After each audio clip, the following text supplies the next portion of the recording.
اعوذ باللہ من الشیطان الرجیم بسم اللہ الرحمن الرحیم السلام علیکم ورحمۃ اللہ وبرکاتہ۔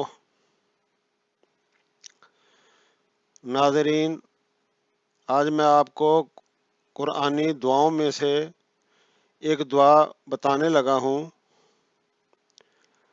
جو طلب مغفرت کی دعا ہے، اور اسے دعائے حضرت موسیٰ علیہ السلام بھی کہا جاتا ہے۔ رب انی ظلمت نفسی فاغفر لی۔